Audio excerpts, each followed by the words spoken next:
Bonsoir, merci de nous retrouver pour ce nouveau journal de guerre. Au 391e jour de la guerre, voici les principaux faits marquants de la journée à 19 h, heure de Beyrouth.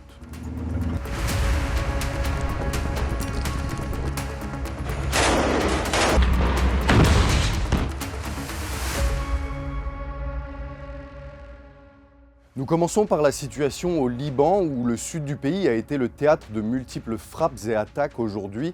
Un drone israélien a ciblé un véhicule à Daher al-Wash, à Araya, tuant Abbas al-Moussaoui, un membre de la sécurité du Hezbollah.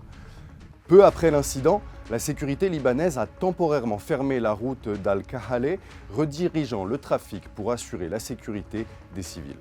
Dans les heures qui ont suivi, les frappes israéliennes se sont poursuivies sur plusieurs localités du sud, notamment Aynata, Beit Yahoun, Barshit, Bentejbel et les abords de Ma'aroub ainsi que Shehin.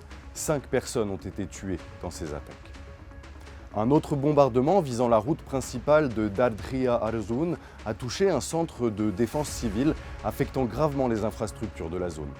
Un tir de roquette a par ailleurs touché les environs du bureau des renseignements militaires à Jdeïdet Marjeyoun, une ville également soumise à des bombardements intensifs et quotidiens. À Zafta, une ambulance des secouristes du Message islamique a été détruite par un raid aérien, ce qui augmente les inquiétudes quant aux attaques qui visent les structures médicales et les secouristes. Dans la ville d'Al-Khiyam, les affrontements sont violents. Ils opposent les forces israéliennes aux combattants du Hezbollah. L'armée israélienne poursuit en effet son invasion terrestre au-delà de la frontière. En réponse, le Hezbollah a annoncé avoir ciblé plusieurs rassemblements de l'armée israélienne dans les régions de Wata al-Khiyam, Khiyam, ainsi que les colonies israéliennes proches de Kiryat Shmona, Liman, Gesher Haziv, Iftash, et cela jusqu'aux abords de la ville de Haïfa. Cette intensification démontre la volonté du Hezbollah de répondre aux incursions israéliennes sur le territoire libanais.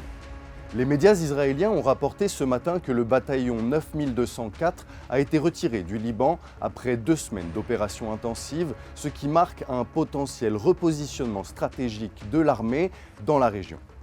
Dans la vallée de la Beka, des raids aériens ont touché plusieurs localités, notamment la ville d'Al-Hermel, Sahmar dans la Beka Est et Boudaï. Ces frappes ont considérablement affecté les infrastructures locales et aggravent la crise humanitaire dans une région déjà fragilisée. Les équipes de secours, dont la Croix-Rouge libanaise, les scouts de l'association du Message islamique, sans oublier les équipes civiles, travaillent inlassablement pour dégager les routes, assister les civils touchés, cela notamment dans la zone de Tyr, dans le quartier agricole et aussi dans le quartier de l'hôpital du Jabal Amel. La situation humanitaire reste extrêmement alarmante et les infrastructures de base sont détruites par les bombardements successifs. Quant au bilan humain, depuis le début de la guerre à 19 h, heure de Beyrouth, le ministère libanais de la Santé a fait savoir que 2822 personnes avaient été tuées et 12 937 autres blessées depuis le début du conflit le 8 octobre 2023. Le ministère de la Santé de Gaza, lui, a fait état de 43 204 personnes tuées et 101 641 autres blessées depuis le 7 octobre. Par ailleurs, Catherine Russell, directrice générale de l'UNICEF, a attiré l'attention sur l'impact croissant de cette guerre sur les enfants en signalant qu'au moins un enfant est tué chaque jour au Liban. Passons maintenant à l'actualité régionale où des affrontements en Cisjordanie occupée continuent de faire des victimes. 4 Palestiniens ont été tués lors d'opérations israéliennes dans le camp de réfugiés de Nour Shams à Tulkarem. Parmi eux, Ahmed Fahmaoui, 16 ans, et Abdul Aziz Abou Saman, 20 ans, ont perdu la vie lors de frappes nocturnes. Plus tard dans la journée, un autre Palestinien a été tué, ce qui porte le bilan des morts en Cisjordanie à 749 personnes. De leur côté, les forces israéliennes justifient ces attaques en affirmant qu'elles ciblent des éléments armés. Le ministère israélien de la Défense précise aussi que ces opérations visent à prévenir des attaques futures, tandis que le ministère palestinien de la Santé condamne ces attaques sur des civils. En ce qui concerne les efforts de médiation internationale pour l'obtention d'un cessez-le-feu, À Jérusalem, le Premier ministre israélien Benjamin Netanyahou a rencontré aujourd'hui le représentant spécial des États-Unis Amos Hochstein et le coordinateur pour le Moyen-Orient Brett McGurk. La rencontre s'inscrit dans les efforts américains qui visent à établir un accord de cessez-le-feu pour mettre fin aux 13 mois de combat entre Israël et le Hezbollah. Au cours de cet entretien, Benjamin Netanyahou a souligné que la priorité pour Israël n'était pas la formalité d'un document de cessez-le-feu, mais bien la capacité d'Israël à faire respecter un potentiel accord pour garantir la sécurité des résidents du nord d'Israël et leur permettre de rentrer chez eux.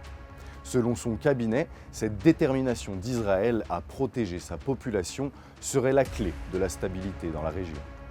Ces discussions s'inscrivent dans une série plus large d'initiatives diplomatiques menées par les États-Unis et leurs alliés, alors que la situation au Liban continue de se détériorer quotidiennement. L'envoi de plusieurs émissaires américains, comme McGurk ou Hochstein, a pour but d'engager les parties dans un processus de désescalade et de réduire les risques d'un conflit prolongé ou étendu dans la région. Cependant, les combats intenses sur le terrain rendent difficile la concrétisation rapide d'un accord. C'est tout pour le point de ce jeudi 31 octobre. On se retrouve demain pour un nouveau point sur la situation. D'ici là, vous restez informés via notre site icibeyrouth.com ainsi que sur tous nos réseaux sociaux. Merci.